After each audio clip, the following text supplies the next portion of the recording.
तो हेलो मेरे प्यारे शेयर और सैनियों, आप लोग स्वस्थ होंगे, मस्त होंगे, आप लोगों की स्टडी अच्छे से चल रही होगी। तो आज का जो ये टॉपिक है वो सभी एग्ज़ाम्स के लिए, खासकर बोर्ड वालों के लिए ही बनाई जा रही है। उनके लिए, उनको देखते हुए यहाँ पे मैंने पूरा का पूरा मेंशन कर दिया है। ठीक है, जो शोषण वाला टॉपिक है उसी से ही रिलेटेड ये है। ठीक है, हमने आपको एक बार कहा था कि इसके पहले वाले वीडियो में आपको हमने कहा था कि हम आपको बताएंगे कि किस प्रकार से जो है आप सांस को अंदर लेते हो और किस प्रकार से आप सांस को बाहर निकालते हो, वो भी प्रक्रिया हम आपको बताएंगे। ठीक है, तो चलिए मेरे रसगुल्लों, ज़्यादा देर ना करते हुए अपने टॉपिक को क्या करते हैं, स्टार्ट करते हैं। ठीक है, सबसे पहली चीज़ क्या है मेरे शेर और सैनियों कि इसमें आप हेडिंग क्या डालेंगे। ठीक है, ट्रांसपोर्ट ऑफ गैसेस, यानी कि गैसों का परिवहन। ये हेडिंग क्या होगा, गैसों का परिवहन। गैसों का परिवहन। अगर हम गैसों की परिवहन की बात करें, परिवहन का मतलब क्या होता है मेरे रसगुल्लों, एक स्थान से दूसरे स्थान पर ले जाना। एक स्थान से दूसरे स्थान पर, दूसरे यहाँ पे स्थान लिखना, स्थान पर ले जाना। ठीक है, ट्रांसपोर्ट होता है। ठीक है, जैसे मैं आपको बताऊं कि लेन देन के हिसाब से समझ लीजिए, ट्रांसपोर्ट करना। ठीक है, मतलब लेके जाना। अब इसमें देखते हैं क्या है, ये क्या होता है, यानी कि गैसों का परिवहन क्या होता है, इसको देखिए। तो ठीक है, प्रोसेस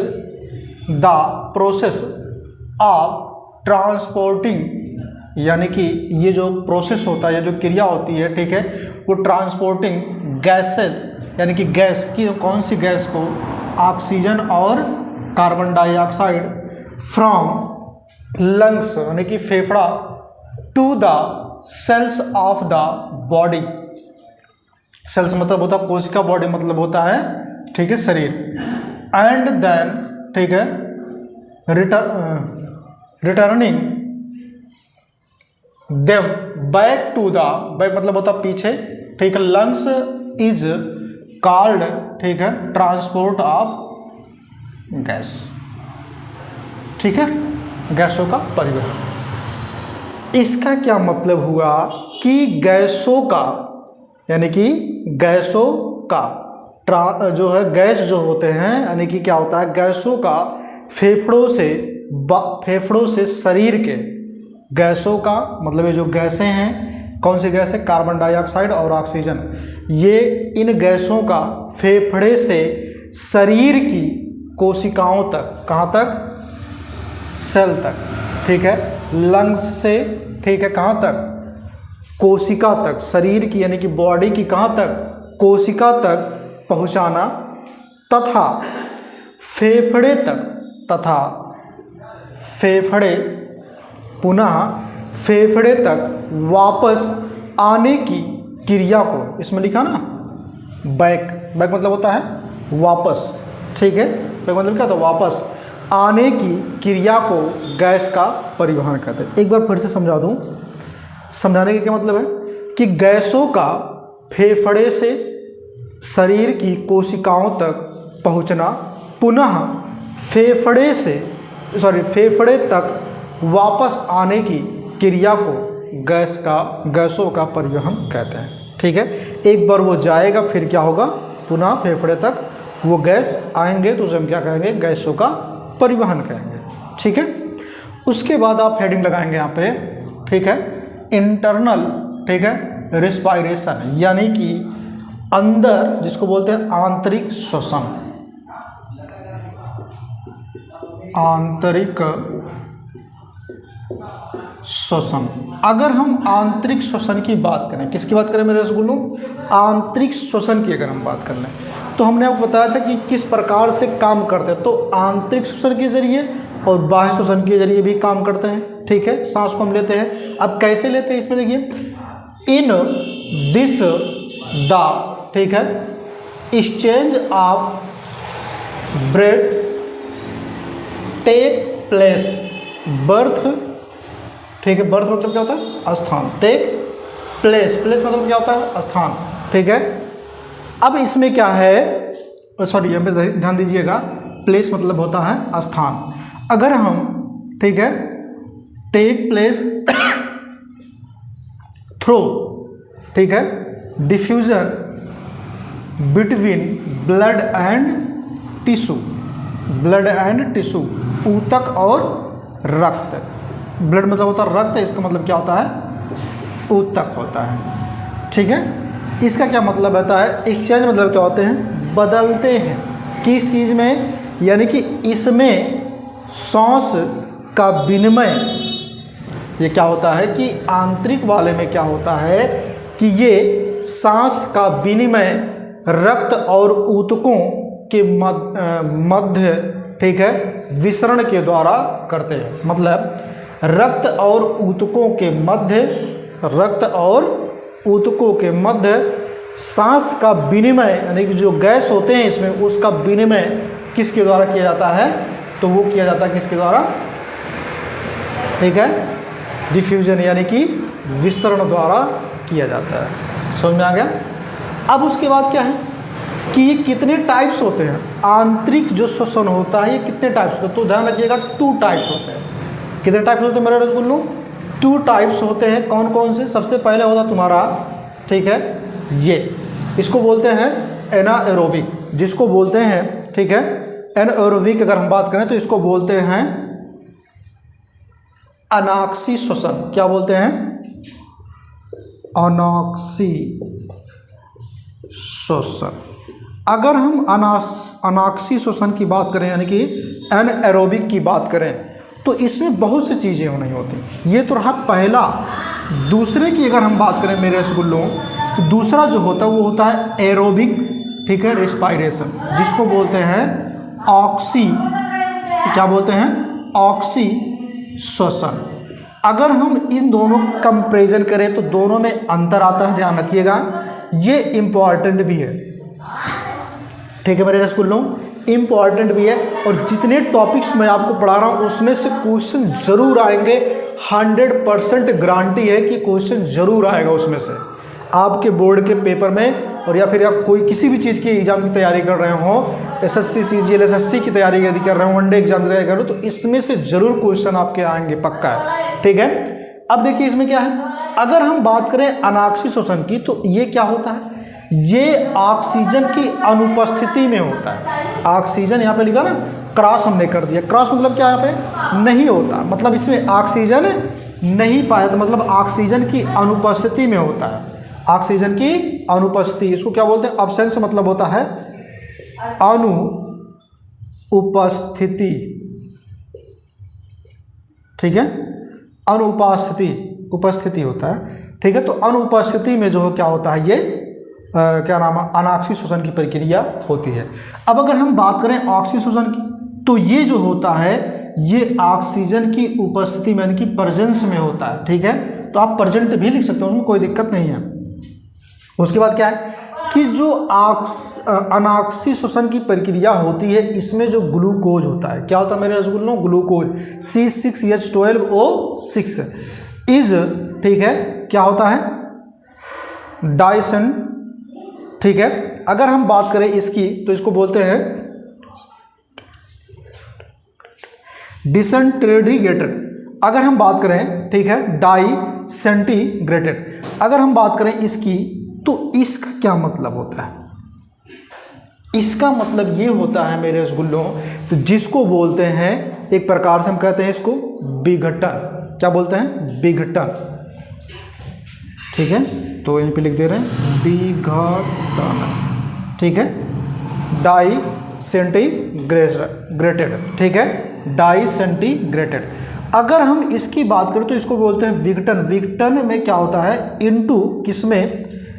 ठीक है, ethyl alcohol and carbon dioxide, ठीक है। इसका क्या मतलब है कि जो ऑक्सीजन होता है, यानी कि सबसे पहले चीज़ जो अनाक्सी श्वसन की प्रक्रिया होती है, उससे जो ग्लूकोज बनता है, वो ग्लूकोज का क्या होता है? ग्लूकोज का विघटन होता है। और किस रूप में होता है? तो एथिल एल्कोहल व कार्बन डाइऑक्साइड के रूप में हमको मिलता है, ये बाहर निकलते हैं, ठीक है, अनाक्षी श्वसन में होता है। उसके बाद क्या है, energy in the form of 2 ATP, मतलब ये एनर्जी को भी रिलीज करते हैं, किसके रूप में, 2 ATP के रूप में एनर्जी को भी रिलीज करते हैं। किसके रूप में, ATP के रूप में एनर्जी का भी ये क्या करते हैं, रिलीज करते हैं। ठीक है, ATP का फुल फॉर्म हमने नीचे यहाँ पे मेंशन कर दिया, तो इसको आप याद रखिएगा। ATP का फुल फॉर्म होता है एडिनोसिन ट्राईफॉस्फेट। क्या होता है, एडिनोसिन ट्राईफॉस्फेट। इससे भी क्वेश्चन आपके बनते हैं, तो ध्यान रखिएगा, IMP इसको भी लगा लीजिएगा। ठीक है, एक क्वेश्चन और बनता है, यहाँ से पूछा जाता है कि मुद्रा किसे कहते हैं, ऊर्जा की मुद्रा क्या होती है, पावर की मुद्रा क्या होती है, यानी कि कॉइन्स कौन होती है, तो ATP ही होती है। कौन होती है, ATP होती है। ठीक है, ये माइटोकॉन्ड्रिया से सब प्रक्रियाएं होती हैं। अब उसके बाद देखते हैं जो एरोबिक रिस्पायरेशन होता है, अगर हम इसकी बात करें तो जिसको बोलते हैं ऑक्सीश्वसन, ये ऑक्सीजन की उपस्थिति, मतलब इसमें ऑक्सीजन होगा। क्या होगा मेरे रसगुल्लों, ऑक्सीजन होगा। उसके बाद बात करते हैं जो इसमें ग्लूकोज होता है। अगर ऑक्सीजन होगा तो ग्लूकोज मिलेगा, तभी तो आपको एनर्जी मिलेगा। तो ग्लूकोज क्या होगा, ये इसका भी क्या होता है, विघटन होता है। क्या होता है, विघटन होता है। किस चीज़ का, ग्लूकोज का। ठीक है, डाइसंटीग्रेशन होता है। ठीक है, तो जब विघटन होगा तो क्या किस रूप में निकलेगा ये, तो कार्बन डाइऑक्साइड और जल के रूप में ये निकलता है उस समय। ठीक है, यानी कि आपको एनर्जी मिलती है उस रूप में। जल भी निकलता है, जब आप सांस लेते हो छोड़ते हो तो उसके जरिए क्या होता है, जल भी निकलता है और कार्बन डाइऑक्साइड भी निकलता है, और आपके अंदर भी होता है। जबकि अभी मैं बताऊंगा आपको कि आप लेते हो थोड़ी मात्रा में, लेकिन जब छोड़ते हो तो अधिक मात्रा में छोड़ते हो। क्यों, अभी उसके बारे में मैं आपको बताऊंगा। उसके बाद क्या है, यहाँ पे आपने देखा था कि ये 2 ATP के रूप में एनर्जी को ग्रहण करता है, और इसमें क्या होता है 36, यानी कि जो है 36 जो होता है ATP के रूप में एनर्जी को क्या कर देता है ये। ठीक है, इसके रूप में जो है ये मुक्त करता है 36 ATP, यानी कि ऑक्सी श्वसन में जो एनर्जी होती है ATP ऊर्जा मुक्त होता है वो किस रूप में। ठीक है, तो ATP 36 ATP के रूप में। अब आपके दिमाग में आके कुछ किसी के दिमाग में आता ना कि नहीं सर ये 36 नहीं, यहाँ पे 38 होता है। यहाँ पे क्या होता है 38, जबकि ये गलत है मेरे रसगुल्लों। 38 कब होता है, जब एक ATP अणु के बराबर अगर देखा जाए तब होता है। अभी मैंने ऊपर मेंशन किया उसको। ठीक है, तो यहाँ पे ध्यान रखिए कि यहाँ पे 36 ही होगा, 38 नहीं होगा। ठीक है, मेरे बात को ध्यान रखिएगा। उसके बाद यहीं पे एक चीज़ और जान लीजिएगा, ADP का फुल फॉर्म क्या होता है, तो एडनीसिन डाईफॉस्फेट होता है। एडनीसिन डाईफॉस्फेट होता है, ये भी आपका इंपॉर्टेंट ही है। ठीक है, अब आगे क्या है, अब जो मैं आपको बताना चाह रहा था ना कि 38 ATP, उसके बारे में जिक्र करते हैं कि ठीक है, कंप्लीट यानी कि संपूर्ण, क्या लिखेंगे आप, संपूर्ण। ठीक है, इंटरनल रिस्पायरेशन, यानी कि संपूर्ण आंतरिक श्वसन। ठीक है, कितना, 38 ATP हमने बताया ना, अभी कहा कि बताएंगे 38 ATP एनर्जी इज, ठीक है, obtained from 1 molar of glucose. अब यहाँ पे क्या होगा, अणु होगा। 1 मतलब क्या होता है, एक अणु का। ठीक है, इसका सीधा सिंपल मतलब अगर मैं आपको बताऊं कि इसका क्या मतलब है कि यदि संपूर्ण आंतरिक श्वसन है, अगर संपूर्ण आंतरिक श्वसन आप पूर्ण रूप से क्या कर रहे हो, श्वसन कर रहे हो, आंतरिक श्वसन जा रहा है, तो आंतरिक श्वसन में एक अणु यदि होगा, कितने अणु होगा मेरे रसगुल्लों, एक अणु अगर होगा तो एक अणु ग्लूकोज से 38 ATP ऊर्जा निकलती है। समझ में आया। अगर बात कर दिया किसके, एक ग्लूकोज की, अगर एक ग्लूकोज का अणु है तो उससे कितना निकलेगा, 38 ATP जो है ये एनर्जी निकलेगा। एक ग्लूकोज के अणु से 38 ATP जो है उसमें से क्या निकलेगा, जो है ये एनर्जी आपको मिलेगा। लेकिन चीज़ ध्यान रखिएगा, इसमें हमने आपको क्या बताया, यहाँ पे हमने कहा था 36 ATP के रूप में, ठीक है। तो ये कब मिलेगा, जब इसमें ऑक्सीशोषण की प्रक्रिया होगी तब ऐसा होगा, अन्यथा ये नहीं होगा, ठीक है। उसके बाद अगर हम बात करें यहाँ पे, तो मुझे लगता है कि ये वाला डाउट जो है आप लोगों को क्लियर हो गया होगा, ठीक है।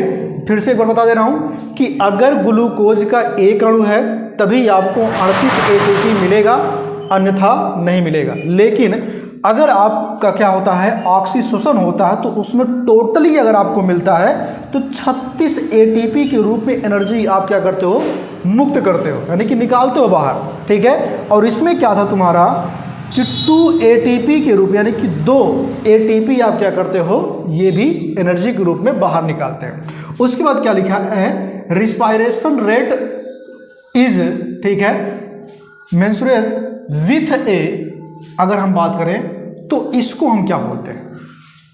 यहां पे चीजें क्या हैं कि जो क्या नाम है, श्वसन की दर होती है जब आप सांस लेते हो, क्या करते हो, जब आप सांस खींचते हो, सांस छोड़ते हो, तो उसको मापने के लिए भी कुछ होना चाहिए, एक यंत्र होता है। मापने के लिए क्या होता है, एक यंत्र होता है। तो उस यंत्र का नाम क्या है जिससे आप क्या करते हो, मापते हो, तो वो होता है, ठीक है, स्पीरोमीटर। क्या होता है, स्पीरोमीटर, ठीक है, या फिर इसी को आप अस्पीरो भी कर सकते हो, ठीक है। तो स्पीरोमीटर होता है। ये एक ऐसा यंत्र है मेरे रसगुल्लों कि ये क्या काम करता है, श्वसन दर को मापता है। किसको मापेगा, आपके श्वसन दर को मापेगा कि आप कितनी जल्दी सांस को ले रहे हो और कितनी जल्दी आप सांस को छोड़ रहे हो। क्लियर हो गया इतनी बात। उसके बाद क्या है कि रिस्पायरेशन रेट, यानी कि श्वसन जो दर होता है इन, ठीक है, एडल्ट मैन, मतलब क्या होता है, वयस्क आदमी, क्या होता है, वयस्क व्यक्ति कह लीजिए या फिर आदमी कह लीजिए, इज, ठीक है, 14 से 16 टाइम्स पर मिनट। यानी अगर वयस्क व्यक्ति है तो 1 मिनट में, यानी कि पर मिनट में, 1 मिनट में 14 से 16 बार वो सांस ले सकता है। समझ में आ गया इतनी बात। उसके बाद क्या है, रिस्पायरेशन रेट इज, ठीक है, न्यू बर्न, मतलब नवजात शिशु, नवजात शिशु, या फिर ठीक है सब नवजात शिशु लिख देते हैं, नवजात शिशु। अगर हम नवजात शिशु की बात करें तो ये 1 मिनट में 44 बार सांस ले सकता है। यानी जो छोटे बच्चे होते हैं वो बहुत तेज़ी से सांस लेते हैं, ठीक है, और जो बड़े व्यक्ति होते हैं वो बहुत तेज़ी से सांस नहीं लेते हैं, ठीक है, क्योंकि जैसे जैसे इंसान बड़ा होता है वैसे वैसे उनकी हड्डियाँ भी कम होती हैं और उनमें जो है श्वसन की प्रक्रियाएँ भी कम हो जाती हैं, और जो पल्स, जो क्या नाम है, हृदय की हार्ट बीट होती है, वो भी कम होने लगता है, ठीक है। मैं आपको बताऊंगा हर एक चीज़ें, ठीक है, हड्डी के बारे में भी आपको पढ़ाऊंगा, ठीक है, पूरा एक चैप्टर उसके बारे में कंप्लीट करूंगा मैं, ठीक है। तब तक के लिए भी अभी आपको यही चीज़ें बता रहा हूँ अभी। उसके बाद क्या है, आप अगला हेडिंग डालेंगे, ठीक है, क्या चीज़, एक्सचेंज ऑफ गैसेस।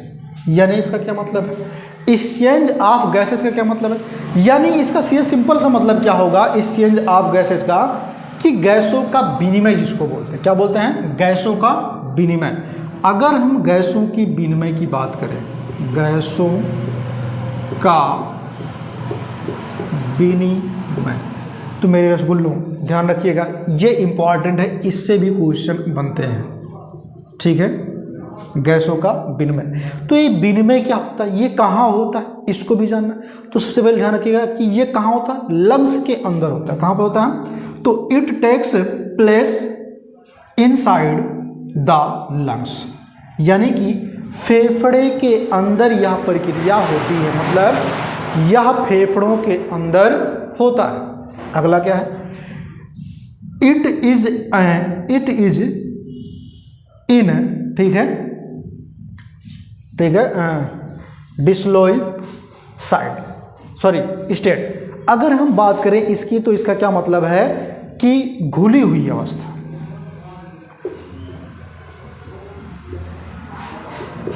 घुली अवस्था, ठीक है। इसका मतलब क्या होता है? अवस्था, ठीक है। डाइसॉल्वेंट का मतलब क्या होता है? घुली। तो डाइसॉल्वेंट जो होता है मतलब ये जो गैसों का विनिमय होता हो किस रूप में होता? तो घुली अवस्था के रूप में होता है। यानी कि जब आप सांस लेते हैं तो ब्लड में जाकर के वो मिलता है तो घुली अवस्था ना बनेगा, तभी तो जाकर के पूरे शरीर में आपको सांस पहुंचा पाते हैं। यानी माइटोकॉन्ड्रिया बना करके देता रहता है फटाफट सबको, ठीक है। अगर नहीं देगा तो क्या कर देगा? आपकी जो नसें हो जाएंगी वो मतलब ऑक्सीजन बिना हो जाएंगे। तो जब बिना ऑक्सीजन को हो जाएंगे तो फिर आपके लिए समस्या खड़ी हो जाएंगी, ठीक है। तो ऑक्सीजन आपके नस नस में भी मौजूद होता है, ठीक है। उसके बाद क्या है इसमें? Exchange of gases takes place by, ठीक है, डिफ्यूजन। अगर हम इसकी बात करें तो गैसों का विनिमय विसरण द्वारा होता है। इसका पहले हमने आपको बता दिया था। मतलब इसमें जो गैसेज उनका जो आदान प्रदान होता है वो कैसे होता है? विसरण के द्वारा होता है, ठीक है। तो इतना मुझे लगता है कि आपको समझ में आ गया होगा। तो स्क्रीनशॉट आप ले लीजिए। उसके बाद हम लोग क्या करते हैं, आगे के टॉपिक को हम पढ़ते हैं। ये तो रहा आंतरिक वाला। अब हम पढ़ेंगे बाह्य श्वसन, ठीक है। अब हम पढ़ेंगे क्या चीज़? बाह्य श्वसन के बारे में, ठीक है। तो स्क्रीनशॉट एक बार ले लीजिए इसको।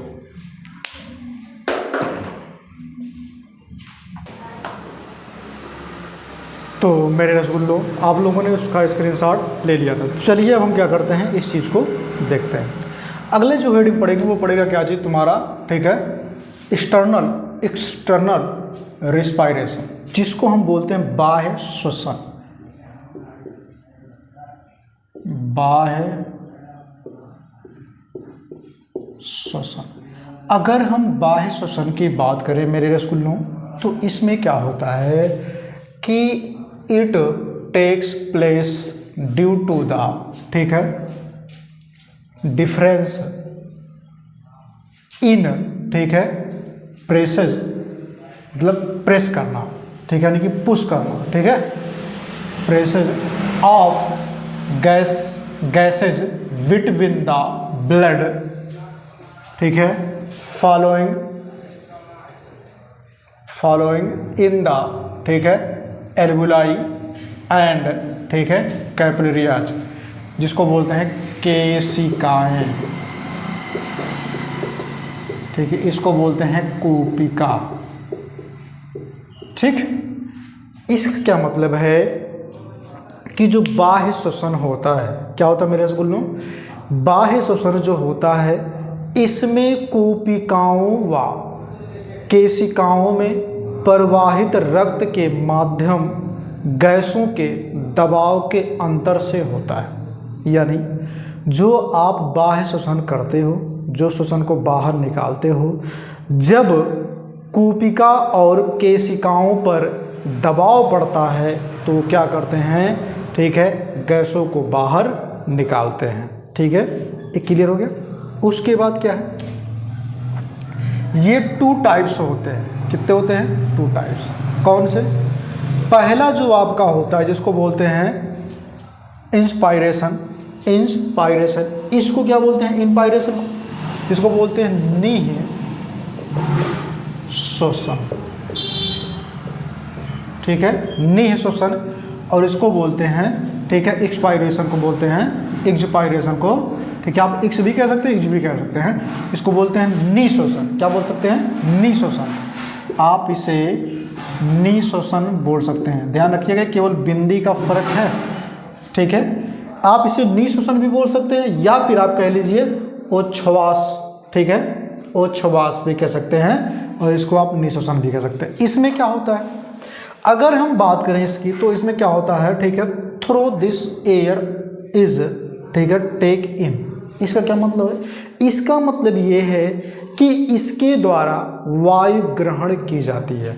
मतलब निःश्वसन के द्वारा आप वायु को टेक कर सकते हो, यानी कि ले सकते हो, उसको ग्रहण कर सकते हो। लेकिन एक्सपायरेशन के द्वारा क्या होता है कि through this air come out of the lungs, मतलब इसको आप लंग्स से क्या करते हो, बाहर निकालते हो निःश्वासन में, ठीक है, जिसको बोलते हैं उच्छ्वास, ठीक है, उच्छ्वासन, ठीक है, उच्छ्वासन भी बोलते हैं।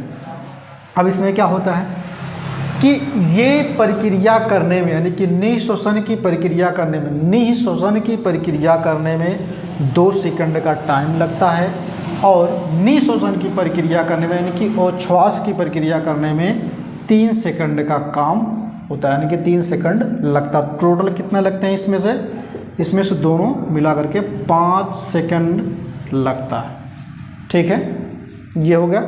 उसके बाद क्या है, जो श्वसन होता है, क्या होता है, श्वसन होता है।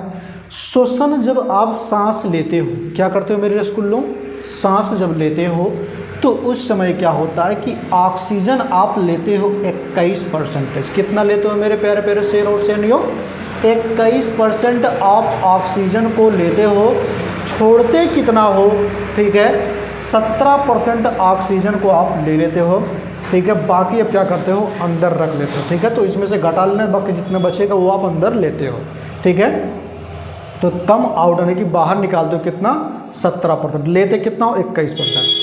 अब उसके बाद कार्बन डाइऑक्साइड जो होता है आप लेते कितना है, तो 0.03% आप लेते हैं, छोड़ते कितना है, 4%, यानी कि अधिक छोड़ते हैं। क्यों छोड़ते हैं अधिक, क्योंकि इसमें जो माइटोकॉन्ड्रिया, जो जितने भी ऑर्गन्स आपके अंदर हैं, जितने भी ऑर्गन्स आपके अंदर हैं, वो सब जब काम करते हैं तो उससे कुछ एनर्जी वगैरह रिलीज होती है, ठीक है, तो धीरे धीरे आप कितना लियो, 0.03% लियो, तो जब इतना लियो तो जब वो सब काम करेंगे तो कुछ रिलीज करेंगे उसमें, जब रिलीज करेंगे तो कार्बन डाइऑक्साइड उससे भी निकलता है, यानी आप जब भोजन करते हो तो उससे भी निकलता है, उससे भी कार्बन डाइऑक्साइड मिलते हैं, ठीक है, जब आप भोजन करते हो तो उस जो और ऑर्गन्स जो आपके अंदर होते हैं उससे भी कार्बन डाइऑक्साइड निकलते हैं, तो कुल मिला जाएगा कितना टोटल हो जाते हैं, वो 4% हो जाते हैं। समझ में आया, 4% हो जाते हैं, लेते हो आप कम लेकिन निकालते हो कितना, ज़्यादा निकालते हो, ठीक है। उसके बाद क्या है, अबाउट, ठीक है, 400 ml यानी कि millilitre of water come out, यानी कि बाहर निकालते हो, ऑफ द ठीक है, बॉडी एवरी डे, यानी कि प्रत्येक दिन अपने शरीर से आप जल को 400 ml निकालते हो सांस के द्वारा, यानी जो आप सांस लेते हो, श्वसन की प्रक्रिया करते हो मेरे रसगुल्लों, तो उसमें आप क्या करते हो, 400 ml जल को आप बाहर निकालते हो अपने शरीर से, ठीक है, गर्मी होती है तब भी जल बाहर निकलते हैं। अब देखिए आगे, अगला है नोट पॉइंट है, ठीक है, नहीं तो कुछ लोग पूछ भी लेते हैं इस चीज़ को, ठीक है, हालांकि इसका कोई मतलब है नहीं, लेकिन आप जान लीजिए, ठीक है, वुमेन है, ठीक है, ए मेलोडस वॉइस, जिसको बोलते हैं सुरीली, ठीक है, वॉइस यानी कि आवाज, बिकॉज द, ठीक है, पिच हाई, पिच का मतलब क्या होता है, इसका मतलब होता है तारत्व, क्या होता है, तारत्व, ठीक है, समझाता हूँ आपको। जो लेडीज होती हैं, यानी कि जो लड़कियां होती हैं, जो महिलाएं होती हैं, उनकी आवाज़ पतली होती है, क्यों, सुरीली होती है, क्यों, एकदम भैया कोयल की तरह, ठीक है, एकदम कैसे है, कोयल की तरह, अगर वो बोल दीन तो आप फिदा हो जाइएगा, ठीक भैया, लेकिन उनके बात पर विश्वास नहीं करना, क्योंकि उनका काम ही है मीठा बोलना, ठीक है, तो मीठा बोल करके पीठ पीछे भी बुराई कर देती है। अब इसको देखो, वुमेन्स जो होती हैं, जो महिलाएं होती हैं, या फिर जो लड़कियां होती हैं, जो बच्चियां होती हैं, उनकी जो आवाज़ें होती हैं वो सुरीली होती हैं। उसका रीज़न क्या है कि इनमें तारत्व जो होता है वो बहुत हाई लेवल पे होता है। तारत्व क्या होता है, जो कंपन करता है आवाज़ को, जो यहाँ पे कंठ में होता है ना, कंठ में जो कंपन करता है तेज़ी से, ये बहुत हाई लेवल पे होता है, इसलिए उनकी आवाज़ कैसी होती है, मधुर होती है, वाह, कितनी मस्त आवाज़ होती है, ठीक है, सुन करके आपको आनंद लगता है। तो इसी बात पे एक सुना देता हूँ आपके लिए कि कितनी मीठी आवाज़ है, कितनी मीठी आवाज़ है उसकी, सुनकर कोई गुनाह तो नहीं किया। उसने कहा नफ़रत है तुमसे, मैंने कहा दोबारा कहो मैंने सुना नहीं, दोबारा कहो मैंने सुना नहीं, ठीक है। तो इसमें देखिए आगे क्या है, अगला है कि मैंस जो होते हैं, यानी कि जो मनुष्य में जो मेन यानी कि नर वाला जो होता है, जिसको हम बोलते हैं नरभक्षी, नर पिचासर, ठीक है, ये क्या होते हैं, मतलब हम जैसे लोग। तो इसमें क्या होते हैं, हमारी आवाज़ वैसे भी फटी बांस होगी, तो है लो पिच, देखिए यहाँ पे गलत हो गया, पिच कर लीजिए इसको, CH, pitch. Take is why, their voice is thick. इसका क्या मतलब है कि जो भैया पुरुष होता है उसकी आवाज़ फटाहा बाँप होता है। क्या होता है भैया, फटाहा बाँप, ठीक है, भों भाई, जैसे हमारी आवाज़ जा रही होगी ना फटे बाँस की तरह, तो ही कहते ना, क्या करूं यारो, सुनाने को तो बहुत कुछ सुना देता है, लेकिन मेरी आवाज़ क्या है, बेवफा है, ठीक है। तो इसलिए क्या है भैया कि जो पुरुष होता है उसकी आवाज़ क्या होती है, मोटी होती है। क्यों मोटी होती है, क्योंकि जो तारत्व होता है उसकी कंपनता कम होती है, इसलिए जो मेल होता है ठीक है, यहाँ पे मेल भी लिख सकते हो डायरेक्ट, और यहाँ पे आप फीमेल भी लिख सकते हो, ठीक है। इनकी आवाज़ क्यों मोटी और पतली होती है समझ में आ गया, ठीक है। यदि कोई आपसे पूछता तो सीधा सिंपल सा एक आवाज़, एक आप वर्ड कह सकते हैं, तारत्व की वजह से ऐसा होता है। अगर उनकी आवाज़ पतली है तो उनमें तारत्व अधिक होगा, अगर इनकी आवाज़ फटाहा बाँस की तरह है, कौवा की तरह है, तो क्या होगा, इनकी तारत्व क्या होगी, कम होगी, ठीक है। तो आज की जो वीडियो है यहीं तक, और आपका जो श्वसन टॉपिक है ये पूरा समाप्त होता है। फिर मिलेंगे अगले वीडियो में नए टॉपिक के साथ, तब तक के लिए आप लोग हंसते रहिए, मुस्कुराते रहिए, और लाइक शेयर कर दीजिएगा, सभी बच्चों के पास पहुंचा दीजिएगा हमारी वीडियो। मैं आपसे केवल यही इतना मांगता हूं, ठीक है। बाकी आपके लिए पूरा फ्री वीडियो चलाऊँगा, और उसके बाद ये जब बायोलॉजी ख़त्म होगा तुरंत मैं आपको पढ़ाऊँगा मैथ पढ़ाने के बाद क्या पढ़ाऊँगा, आपको याद रखिएगा कि 11 और 12 की बायोलॉजी भी चलेगी इस बार, ठीक है, लेकिन टोटल NCERT पढ़ाऊँगा, प्योर NCERT, ठीक है। तो जय हिंद।